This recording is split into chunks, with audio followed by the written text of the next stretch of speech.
First of all, thank you very much for coming on to this show. I'm very, very excited to talk to you. You're more than welcome, Doug. Thank you. So I know you don't know me, but I know a lot about you because I spent a lot of time, as you know, through my email, Mm-hmm. deprogramming from Scientology. I grew up in a cult, and I also grew up with a Mm-hmm. not dissimilar to your situation. I grew up with a narcissistic mother and sort of that Okay. whole family dynamic, which led into the cult. Running Mm-hmm. across your information about 4 or 5 years ago, Mm-hmm. in HG, I've studied a lot about narcissists and sociopaths once that clicked in that that was the key aspect, but I ran across a lot of false information. I'd get Mm-hmm. some from Sam Vodkin, I'd get some from over here, some from over there. It didn't click until I came across your information. Mm-hmm. So I just wanted to say thank you. You really helped to kind of save my life in a certain way. And the reason I brought you on is because I talk about cults on my channel, which to me is the same as being in an abusive relationship with a narcissist, a sociopath. And I wanted to invite you on to inform the audience of this most important subject, or at least I consider it most important. So, with that background, could you please tell people a little bit about you and how you came to be a narcissistic psychopath, how you came to do what you do, and Mm-hmm. just whatever else you'd like to say to introduce yourself. Okay, well, I'm HG Tudor. That's a pseudonym. I keep my real identity private and secret for reasons that are pertinent to what I do professionally, amongst other things. And as you've identified, I'm a narcissistic psychopath, not self-proclaimed, as many people say, but get wrong. I'm diagnosed as that. And I do a number of things professionally, which people don't need to know about. And the reason that people have heard about me, know about me, is that I provide through a variety of platforms the best information that you'll receive about narcissism to allow you to make sense of it, to understand what it is and how it functions, and most importantly of all, your role in it and what you can do about it. And I deliver it in a manner which isn't scientific. I am not a psychologist, though some people think that I am. I'm not a psychiatrist. I'm not a doctor. I am a narcissistic psychopath and provide you with understanding of the way that my kind thinks. I've been surrounded by narcissists all through my life. As you indicated earlier, my mother is one. I have an uncle who's one. I have a cousin who's one. There are other members of the extended family who are narcissists. I've dealt with them through my work. I've dealt with them socially. I've dealt with them in other situations appertaining to what I do commercially and professionally. And it's very important for people to understand about narcissism because it's pervasive. And there is nobody in the world untouched by narcissism, whether it's a ruinous romantic relationship that you've been involved in, bullied at work because of your boss, harangued and tormented and scapegoated by a family member, or you have a difficult neighbor, you have a particular client whose needs can never be satisfied, or that you're a resident of a country, because invariably your political leader will be a narcissist. Nobody's life is untouched by narcissism, and the extent by which it is touched varies. And when people start to understand narcissism, one of the things they often say to me, Doug, is it's like being given a key that has unlocked an understanding to a lot about human behavior, that they start to see how narcissists have been prevalent throughout their life and how in many different situations they realized if they had known about it, they would have been able to deal with the situation in a different and more effective way, usually by not getting so upset or worked up about what happened. And that's not just about romantic relationships where they worried about something in a work situation and they tried and tried to solve it. And years later, they look back and think, that colleague, that boss, that client, that supplier that was so difficult, I was dealing with a narcissist. If only I'd known at that time, I could have dealt with it differently. Or I always wondered about my mother or my brother or that neighbor and so forth. So it is like being given the key to understanding. Now, you asked me, how did I come to be what I am? That was a combination of I have a genetic predisposition in terms of my psychopathy and narcissism, and the abuse that I was exposed to as a child, combined with my genetic predisposition, with the consequence that I became what I am. It's a self-defense mechanism, and it's created from that genetic predisposition and what I call a lack of control environment. In my instance, my lack of control environment was a combination of abuse and something I call the grade B environment, which is you score 2 goals, why didn't you score 3? You got 75% in your exam, why didn't you get 80%? You came second, why did you not come first? Run faster, jump higher, climb further. It was never good enough. And a combination of that and the abuse meant that I had no control over my environment as a child. And my narcissism, combined with my psychopathy, arose as a defense mechanism to enable me to defend myself. And that is how I came to be what I am.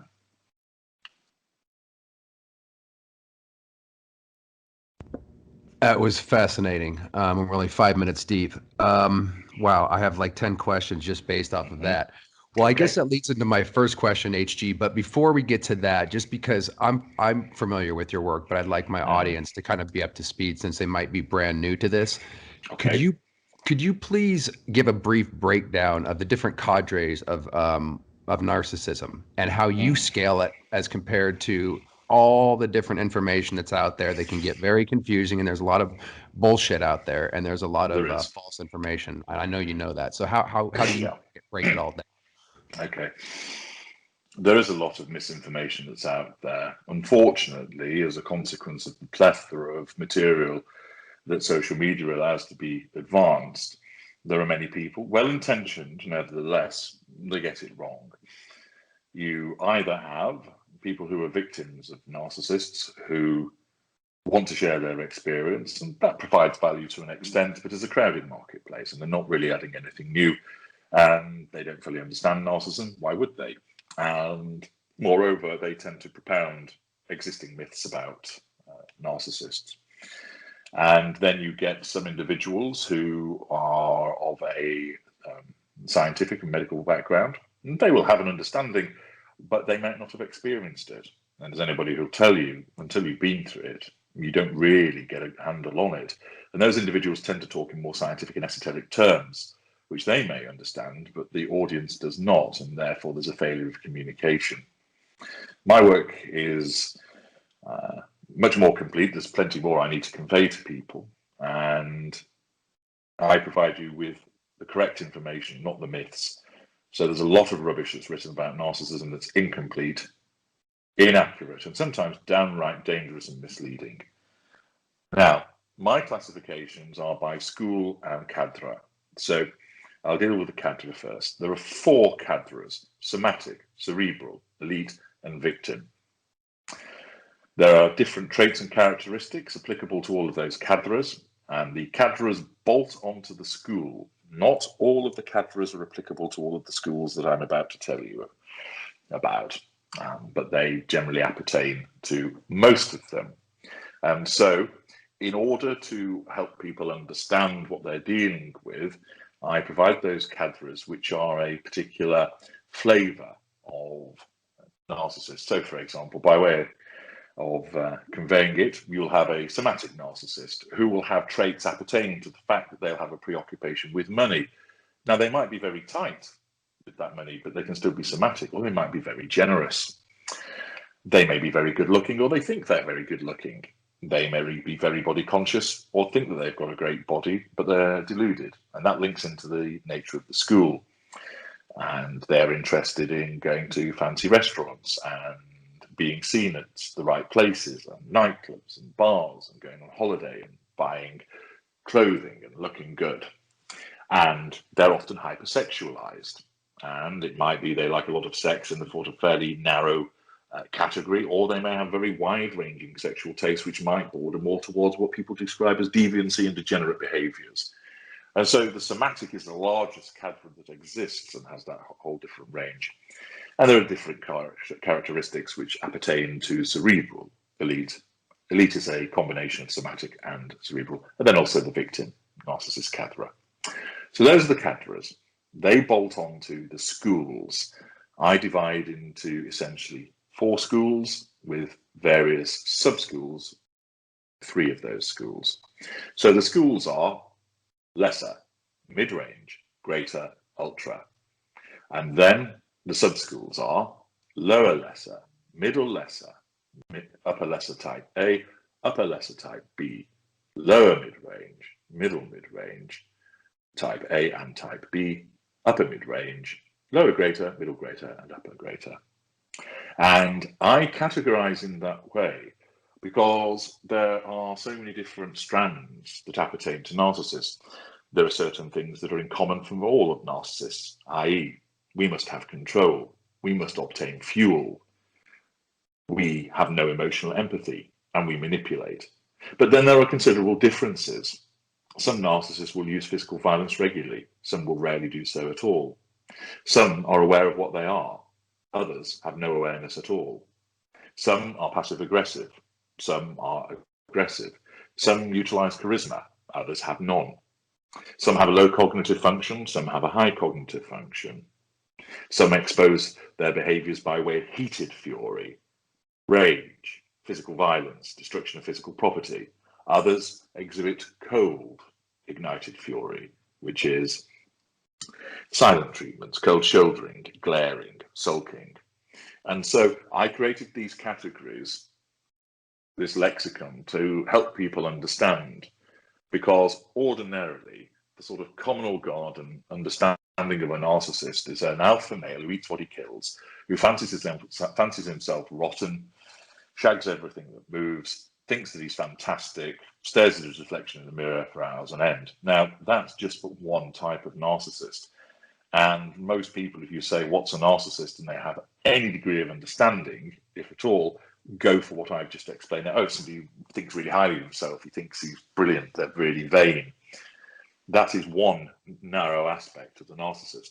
And so I categorized across all of these various schools and sub-schools to help people understand the differing natures, because then when you appertain what type of narcissist that you're dealing with, and I offer a narc detector consultation to allow that classification to be achieved and give you reasons why, you will then have a better understanding of where to look amongst my very wide-ranging encyclopedia of information to get more information about that particular type of narcissist.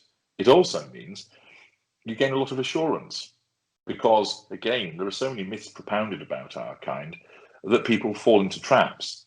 And when you get the information that, for instance, you might be with a lower mid-range narcissist, you realize, although the situation is not pleasant at all, it's not as worse as you imagined it to be. And that there are certain behaviors you thought that you were going to be subjected to that won't happen because that type of narcissist doesn't behave that way. So providing those classifications, Doug, is part of enabling people to understand the nature of the narcissist, how he or she thinks, the way that they behave, do they operate with a facade, do they not have one, what type of manipulations are they most likely to use, are they aware of what they are, and then also to allow you to know what they're unlikely to do or least likely to do, which will give you a degree of assurance and comfort. Excellent. Excellent. Thank you very much for that, HG. You mentioned, I'm very curious about this myself because I wonder why I didn't turn into a narcissist or a sociopath because I grew up with a mother. HG, the only reason I wound up in Scientology is because I feel like that was sort of a harmonic on the family dynamic that I had. I never would have taken to it if somebody had approached me with a Dianetics book or any kind of Scientology, because I rejected it a couple hundred times in my childhood as bullshit. So I can see now from today's perspective that my family dynamic had a lot to do with my own sociopathy and narcissism. Now, you said that somebody, I believe, has to become that way, is born that way through a genetic predisposition as well as a controlled environment. I felt like I grew up in that too. I felt like I was a sociopath for most of my life, to be honest with you. And only when I sort of when I healed and found this information, which caused the healing process, then only then did I start to become who I really would have been without my mother's or the cult's influence. And that took a long time. So I'm wondering, what would be the difference between me and you? Or I imagine it would be the genetic predisposition that would make the big difference, because I feel like I too grew up in a controlled environment with a maybe not as an extreme family and narcissistic dynamic as you had in your life, but I had similar aspects. So why does one person, like let's say you have two siblings in the same family and you have the same environment, why would one become a narcissist and the other might not? Okay. As I mentioned, in order to create a narcissist, you must have two aspects to it. The seed, the genetic predisposition towards narcissism. And then you ally that with the soil, which is the lack of control environment. Now, you may have brother and sister. They have the same parents. Brother becomes a narcissist, sister does not. Why? Starting point would be the genetic component is missing for her. It's skipped. So in the same way, mother, father, and son all have brown hair. She has blonde hair. The brown hair didn't become evident with her. So that genetic aspect that would allow her to become a narcissist is missing. Thus, she didn't become one. Alternatively, it was there, but she was not subjected to the lack of control environment to the appropriate degree that allowed narcissism to form, whereas her brother did. Now, you might think, well, how could that be if they grow up in the same household?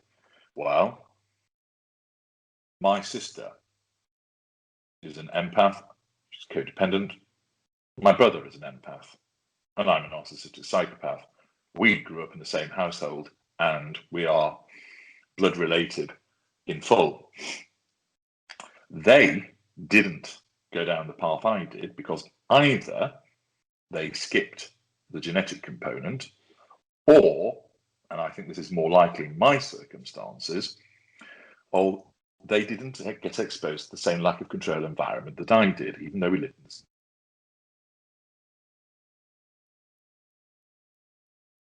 same, and he didn't protect me. And therefore, they had what I call an intervener. So in certain instances, a child might find themselves in a particular environment and may actually have the genetic predisposition, but there's an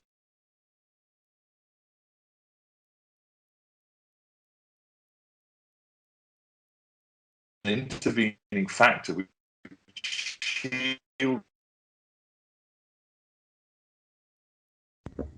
HG, I'm sorry to interrupt. So similarly, I'm sorry to interrupt, HG. I'm losing audio a little bit. Could you maybe go back a couple sentences because you were cutting out for some reason? Sorry about that. Sorry? Can you hear me okay, HG? I feel like you were cutting out a little bit on this end. It dropped out. Okay. It dropped out shortly there. So as I was explaining, think of it like a cake. So in those circumstances, you've got all of the ingredients that all go together and you put them in the oven. And if you take the cake out halfway through when it's being baked, it doesn't become the cake that it ought to be. So similarly, if an intervener gets in the way, shields the child in some way, takes them away from a lot of the or some of the behaviors in that lack of control environment, they won't become a narcissist. So sometimes it might be that one of the parents manages to shield a child, so they never become, so they have a parent who's a narcissist, but they don't become one themselves. Sometimes it might be a grandparent, they go and spend more time with grandma. Sometimes it's school that provides that intervener. There's a variety of reasons. Do you think that that brings me to I want to get into, you just keep getting more and more questions going in my head, but I do have a main body of question to get into, because we're talking Sure. about cults and stuff. But let me just say this to the audience and then I'd like to get your perspective. This is the next question. To me, being in Scientology, cult, I don't know how much you do or don't know about it. You're, free to tell me if you have any knowledge about that cult specifically. And I'd like to also let people know that he did an amazing breakdown of NXIVM about a week ago. I'm going to leave a link in the description to all of his information and that NXIVM video and stuff. But he does have a background on cults as well. First of all, can you tell me if you do know anything about Scientology itself? And then also, to me, and correct me if I'm wrong, is it not the same exact dynamic as being in an abusive relationship with a narcissist, psychopath, or sociopath by being in a cult, maybe on a grander or more, worldly scale? Or is it exactly the same thing, or am I off on that? No, I mean, first of all, I do have an awareness of what Scientology is. I wouldn't claim to be an expert on it, though. And by being involved in the cult, it is very similar to being in, let's say, a romantic ensnarement with a narcissist. Invariably, cults are led by narcissists and have narcissists operating within them as lieutenants and members of coterie to the governing narcissist, if I can put it that way, is the cult leader. And consequently, your involvement as a non-narcissist when you're in that environment is one where you will be repeatedly exposed to the behaviors and manipulations of narcissists in terms of, first of all, seducing you into the cult and then keeping you in the cult. So the cult will pour honey on you to draw you in. And in the way that a narcissist will pour honey on you in order to draw you into any kind of relationship with a narcissist, friendship, working relationship, but more commonly, romantic relationship. And then when you are brought under that control has to be maintained. And that is done through a variety of means. For a period of time, you're treated to benign manipulations, but then malign ones will be used against you. And similarly, when you're in a cult, you will have that. You'll be promised rewards. But often, when you first arrive, you're often invited to provide some kind of collateral, because then that can be used against you should you then try and leave. Individuals often find from cults that if they make noises about leaving, that certain people are dispatched to prevent them from doing so. And if they manage to leave, then they find themselves being subjected to a campaign of harassment and bullying because they're now on the outside. And so there's a whole range of manipulative behaviors that are utilized because invariably in cults, narcissists operate within those environments, and therefore you are subjected to their narcissistic manipulations as you would be in a one-on-one relationship with a narcissist. Do you think that I wanted to ask you this. Let's take Keith Raniere of the Nexium cult, L. Ron Hubbard of Scientology, Charles Manson of the Manson cult, et cetera, et cetera. Are all of these first of all, are they all in order to be a cult leader, do you have to have no conscience? You have to have, I often said, I learned so much from this cult experience that if I didn't have a conscience, I could make a lot of money in this world, manipulate the shit out of a lot of people, but I can't fucking do it, HG. No. I can't do. So are they all, in order to be a cult leader, one, do you have to have no conscience? And two, are they all necessarily what you would call greater narcissists, i.e. those that are aware, consciously aware of what they're doing? So many people have wondered, did L. Ron Hubbard, for example, know he was manipulating people, or did he believe in his own bullshit because he did the auditing, he did his own technology on himself? So which is it? You know what I mean? Well, first of all, with regard to are all cults run by narcissists, it very much depends on the nature of the cult. Of course, there is a somewhat stigmatic association with the idea of what is a cult, that it is an organization, it is an alternative form of religion that uses control over its members and subscribes to particular behavioral traits. So if we're talking in the traditional sense, whereby there is invariably a charismatic leader that draws people in and entices them, that they are persuaded to forego outside contact, that they give themselves in totality to this cult, subscribe to a particular set of rules and procedures and behaviors and beliefs, and that there is a reward system and there is a hierarchy and there's a possibility of progression, but there is also measures that are in place to prevent people from departing and breaching the standards and secrecy associated with this cult, then the answer is yes, they will be led by narcissists. Because it is only those type of individuals that would behave in such a way to its membership, because an empathic person wouldn't do that. An empathic person wouldn't look to isolate. An empathic person wouldn't look to manipulate. An empathic person wouldn't look to take advantage of people sexually, financially. wouldn't threaten, abuse those individuals. So yes, they will be run by narcissists in the traditional sense of what a cult is. Are they all greater narcissists? No, there'll be some which don't know what they are and don't need to know what they are, but many will have an awareness that of what they are doing, know that they're being manipulative, but don't care because they have no emotional empathy.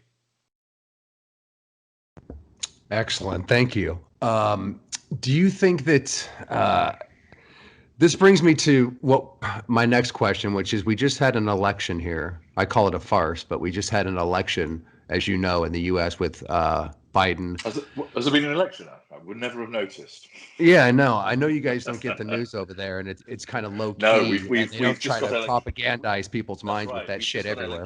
We've just got electricity. It's very exciting. Yeah, yeah. You literally have to not have electricity in order to not know what's going on, obviously.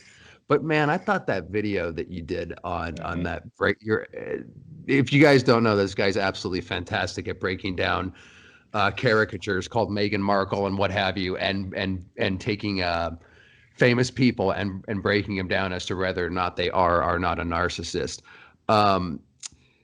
So you had this video where you said it was not an election, but narcissist versus narcissist, to paraphrase. One, could you explain a little bit more about that? And two, particularly, what are the implications on maybe not just the US and the people under said narcissist control, but perhaps the population in general, however you see it? Okay. Most political leaders are narcissists.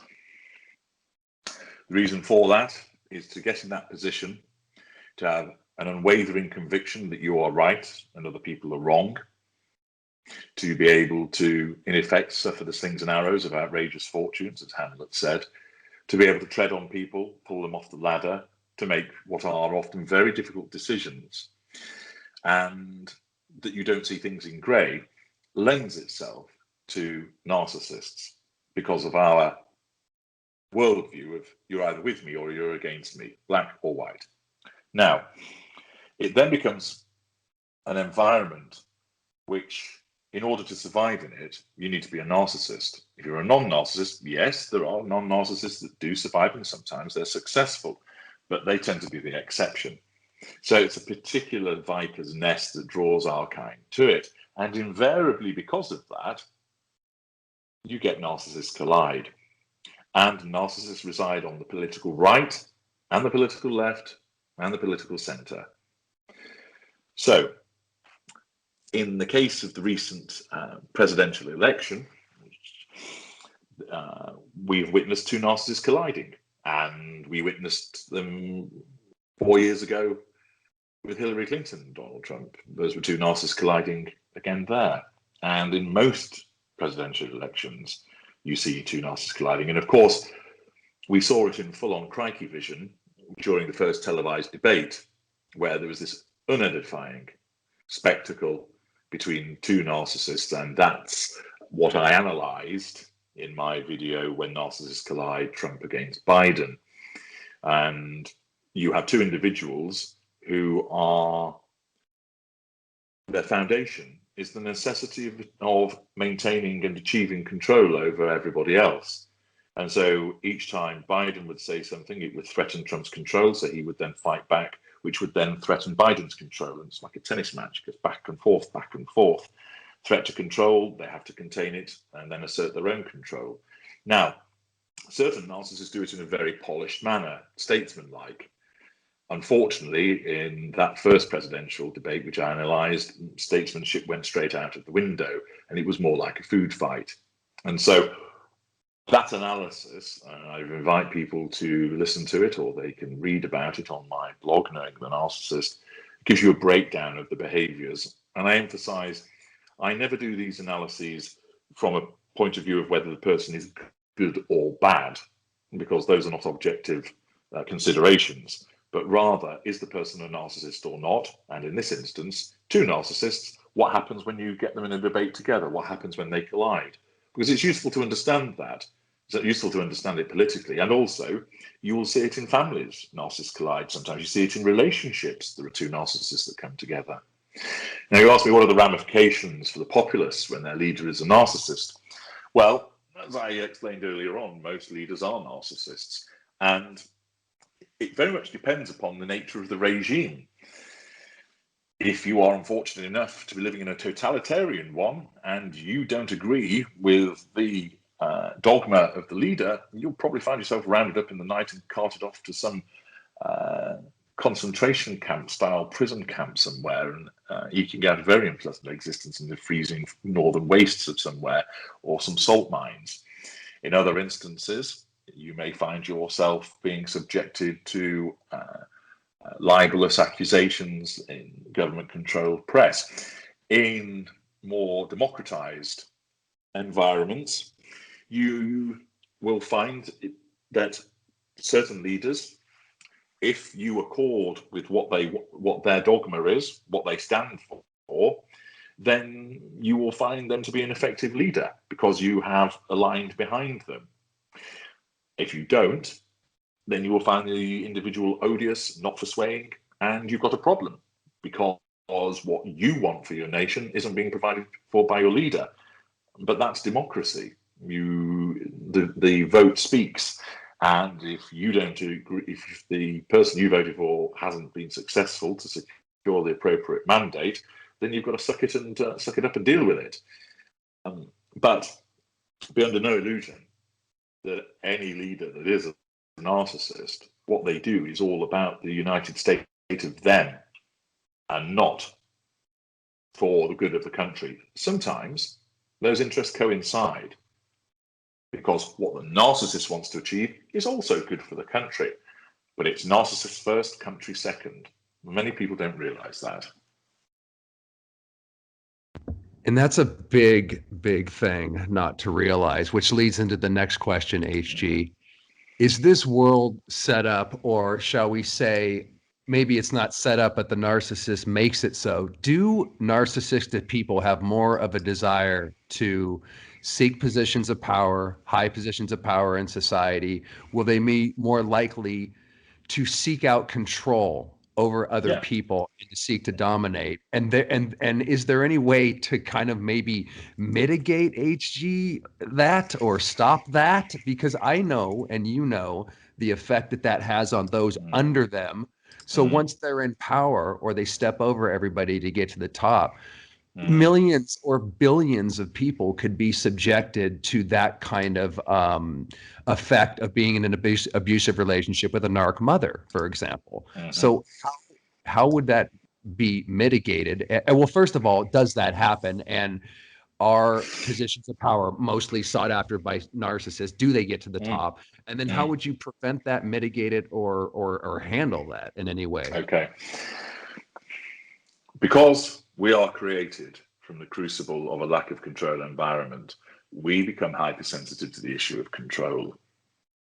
So we have very sensitive antennae that pick up on a threat to our control from our perception. So there'll be circumstances that occur with you, Doug, that you won't pick up on as threatening your control in the slightest. Other instances, you might see it, but you think, well, there's nothing I can do about it. I don't sweat it. In other instances, you will do something about it, and you'll largely do it in a constructive way, governed by your emotional empathy. But with my kind, we have a hypersensitivity to the issue of control. So in the way the dog hears frequencies that you and I cannot, the narcissist perceives threats to control. Remember, it's not what you intend, it's how the narcissist perceives it.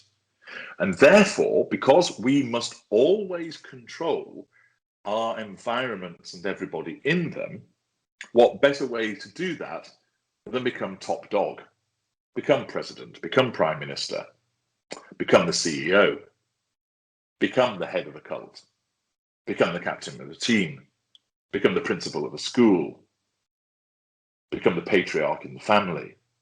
And so any position of power, whether it be within a sporting team or organization, within government, within the armed forces, within Entertainment. I want to be top of the tree. I want to be number one in the charts. I want to sell the most records. I want to be the wealthiest. I want to be the most watched entertainer on television.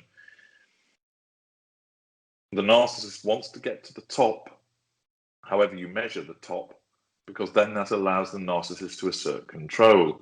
And in that journey to get there, because of that desire for control, and it doesn't apply to all narcissists because some lack the ability to do it and their narcissism doesn't steer them towards it. There are some that would like to get there, but they lack the minerals to do it, so they fail. But we are overrepresented in the upper echelons of society in terms of positions at the top of organizations, government, etc., because empathic people are less concerned about getting there. There are numerous empaths that get into top positions. It's not to say that they don't, but narcissists are overrepresented because our need for control is given a conduit by enabling us to get into those positions. So they cater for what we need. Furthermore, we need fuel. We need the emotional response of people. Therefore, if we sit in a cupboard not interacting with anybody, we have no fuel. But if I get on a stage in front of 80,000 people at the Pasadena Rose Bowl, are all screaming my name, lap up that lovely fuel. So therefore, the narcissist seeks to be famous, to get to the top of the fame tree. If I know that my device that I've created is in millions of households around the room, that gives me a pretty good conceit of myself, as I see my inbox flooding with people saying, thank you very much for designing this phone or computer. Lots of fuel coming in from all of those different places. So getting to the top in any organization or structure appeals to the narcissist because it enables us to assert control and it enables us to extract lots of fuel from lots of different appliances, fuel being our lifeblood. Wow. Is there any way that, well, I guess that kind of comes towards the ending questions, but we can jump into it now. So the society itself, the environment, the encouragement or the allowing of, say, people to, with no kind of foresight or no kind of intervention legally, there doesn't seem to be any laws, so to speak, to prevent this kind of behavior from happening. And it just seems to carry on. Well, would you, yeah, please. Yeah. Laws do exist to curtail it to a degree. For instance, if you physically assault somebody, which a narcissist does to assert control, in most places that's a criminal act. And in certain jurisdictions, there is the law of coercive control that has arisen, which covers more in terms of the psychological manipulation of a victim. For instance, not allowing them to see friends, controlling finances, controlling where they go, what they eat, what they wear. Of course, there may be difficulties with evidence to demonstrate it, but the behaviours can be curtailed by bringing the force of the law, criminal or civil, against the narcissist. So the behaviours can be curtailed either by criminal conviction and sentencing or judgment and order. For instance, the narcissist is told he's not allowed to go anywhere near the victim. There is a restraining order. The narcissist is not allowed access to his children. If he does that, as a contempt of court, he could go to prison. The narcissist is told he has to repay this person X amount of $1,000. So there are constraints that can be placed upon the narcissist through the application of the law. Whether you are able to achieve it is a different matter, but the machinery exists to do that. But of course, that tends to be at the end of the scale, that you've already suffered the experiences. You've already been on the receiving end of not being paid, being beaten up, being controlled, and then you bring the law into bear. And I also recognise that you'll be looking at addressing an earlier juncture. Is there anything can be done to stop the march of the narcissist, so to speak? Well, the short answer is no, because the narcissist will create a lack of control environment. And if the narcissist has an issue, then that child runs a risk of becoming a narcissist themselves. And so it continues and continues. And unless there was some way of identifying the relevant gene that is passed on appertaining to narcissism, and basically zapping in some way the relevant narcissist, both male and female, so that the gene can't be passed on, it is going to be passed on. And also, unless that narcissist then exits after procreation and leaves the non-narcissist to bring up the child, but of course it might be that there is or rather after birth, it might be that the child's left with the narcissist, but let's assume the narcissist goes away, but that's not always going to happen. So invariably, the child will be brought up in a lack of control environment. Also bear in mind that some of those lack of control environments can actually appear, going back to talking about how narcissism originated, you might have a child, for instance, who has two empathic parents that becomes a narcissist. How might that happen? Grandparent was a narcissist. The gene skipped mum and dad, gets passed to the child. What about the lack of control environment? How would two empathic individuals create a lack of a control environment? They wouldn't. But what if that child witnessed their parents being murdered by a home invader? The child has no control over that very traumatic event. And that incident in itself is of such trauma to that child, combined with their genetic predisposition, could well cause that child to become a narcissist. Almost like being dunked in a fat fryer, immediately in, and the narcissism forms as a consequence of that one-off horrendous and traumatic act. Or, for instance, that child's parents are killed in a car crash, and the child could do nothing to save them or prevent them. And therefore, they have experienced a lack of control environment, even though they had a very happy and stable home environment with two loving parents. So you can still get a situation where a narcissist could be created because the genetic predisposition comes from further back in the lineage, and it is in a lack of control environment which nobody saw coming. So there is always going to be narcissists on the planet, because until you find a way of stopping the genetic predisposition being passed on, there's going to be enough of us to keep breeding, and enough circumstances where the gene will continue and lack of control environments originate. How do you deal with it?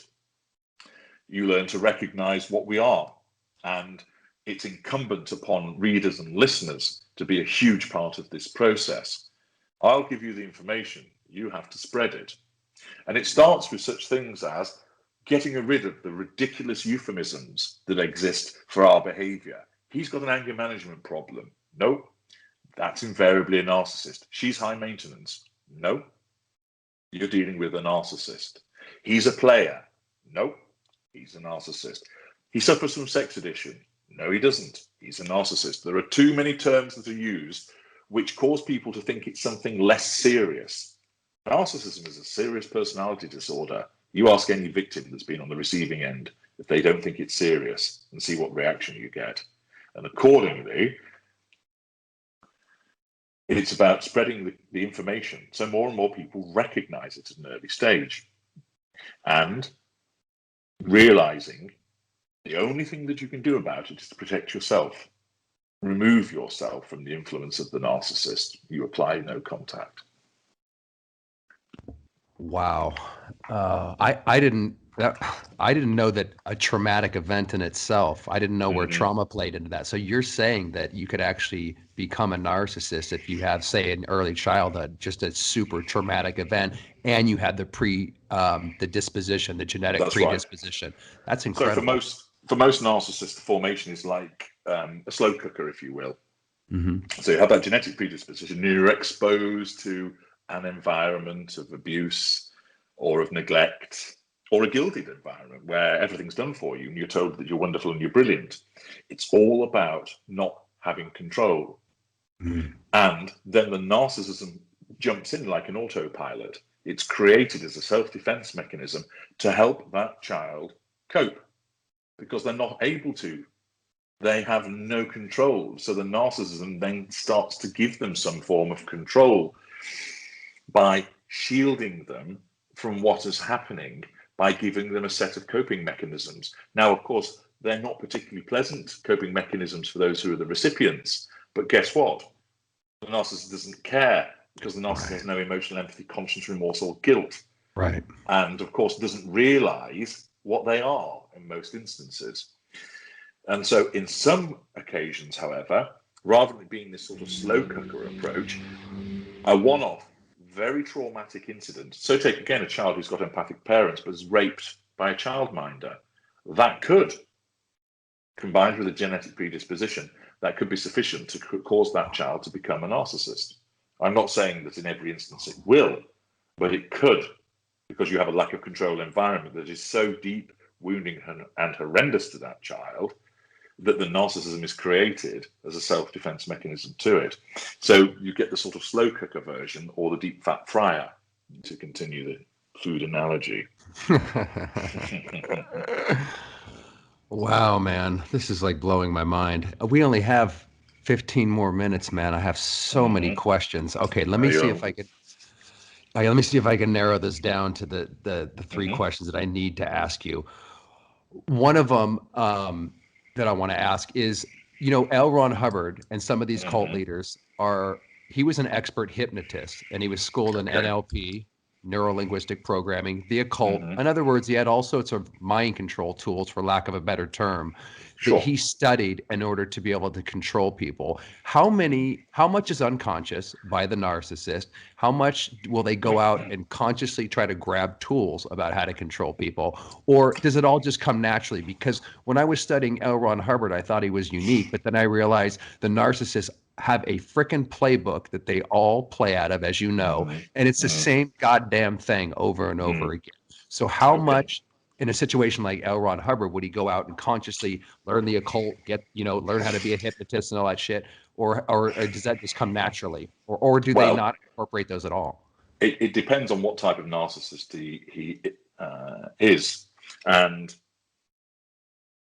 I haven't analysed him to give you a definitive answer there. But if he's lesser or mid-range, he's an unaware narcissist. So Mhm. what he would do is he would learn about hypnotism for a reason separate to the genuine basis for doing it. So his narcissism in his unconscious would say this: learn about hypnotism, that's a good way for you to control people. He consciously would think he was doing it for a different reason than controlling people. He would not be aware that he was doing it to control. If he was a greater, he would know, I am what I am, I need to control people. I know if I bolt on hypnotism to my skill set, there's a very useful way. Now, he will already have been equipped with certain skills and behaviors that enabled him to manipulate. But in the case of a greater narcissist who is aware, that arsenal can be improved consciously. I need to control people. I hear there's this thing called hypnotism. Let me look into that and learn it and see if that can be utilized for me. In the same way, greater narcissists will think, I can control this person using money. I need to get myself into a position of having more money than I have now so I can demonstrate my largesse for the purposes of seducing and controlling people. So it all depends. The majority of narcissists are less than mid-range, meaning they don't know what they are, they don't realize they're manipulators, and they behave instinctively. And a lot of people have a very hard time grasping that. They always think Yeah, the narcissist knows what he's doing.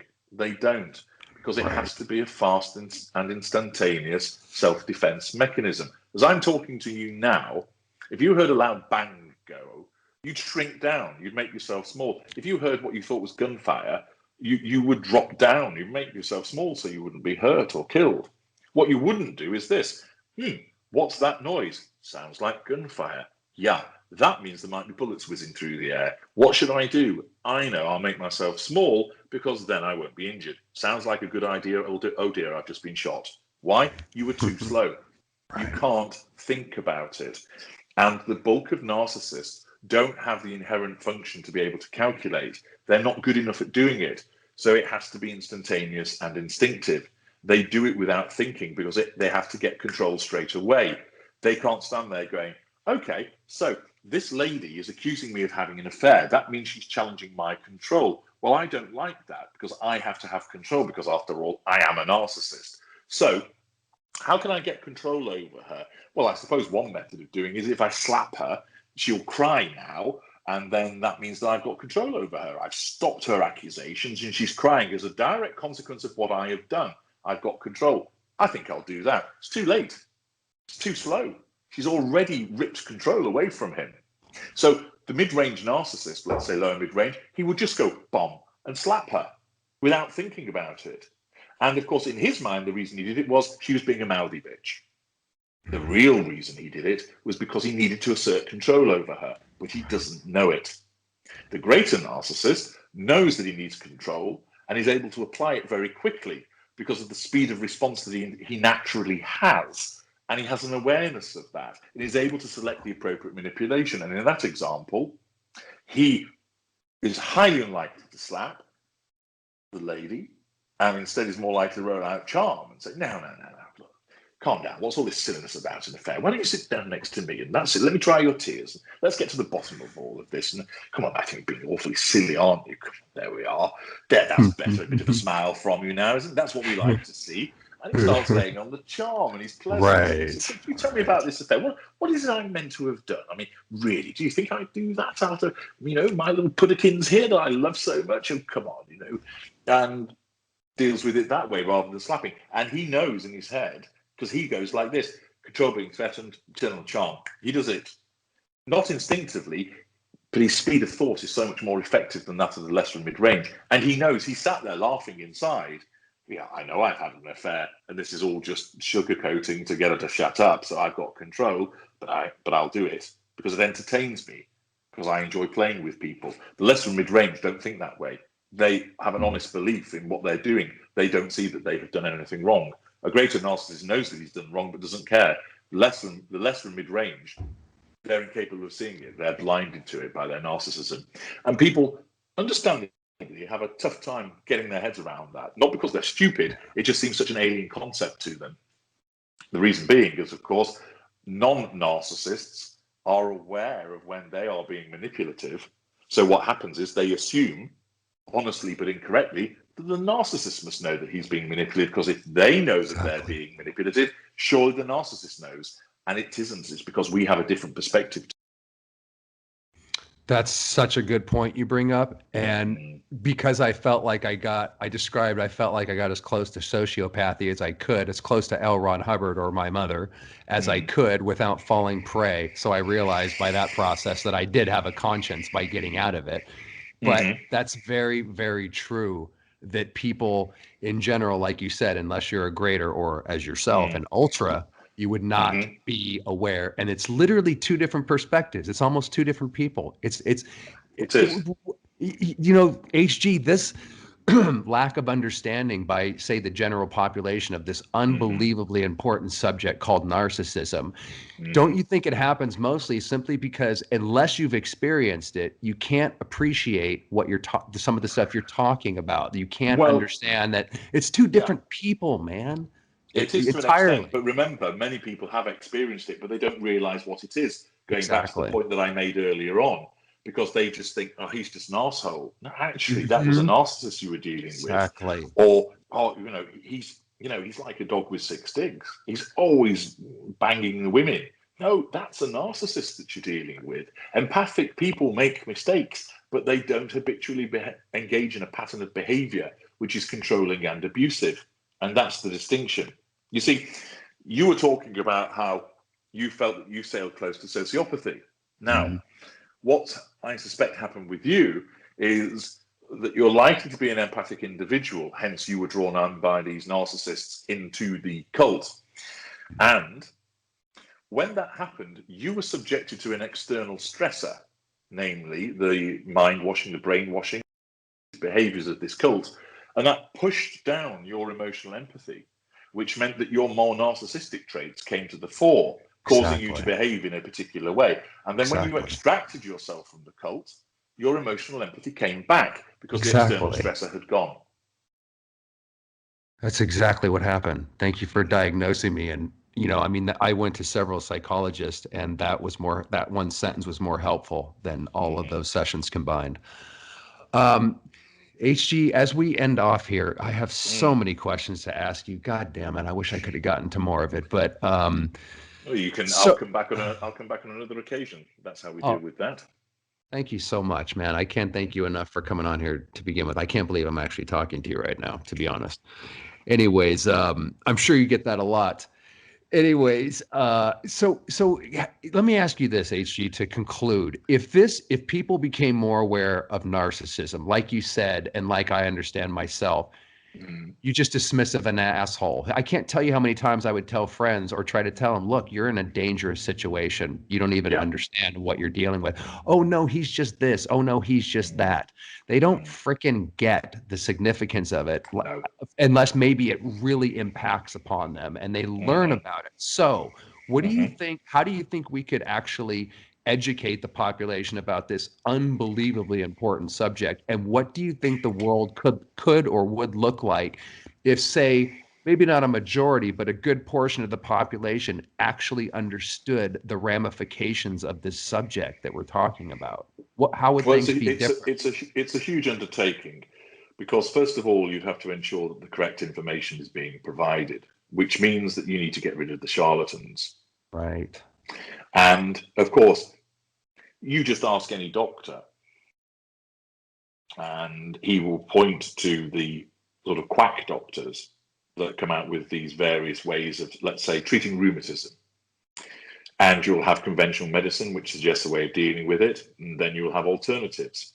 And invariably, those peddling the alternatives, it doesn't work. And they're narcissists who are deluded and think that their way of doing it is correct, and that conventional medicine is absolutely wrong and is Satan's invention. And it's a narcissist that is saying, use my method.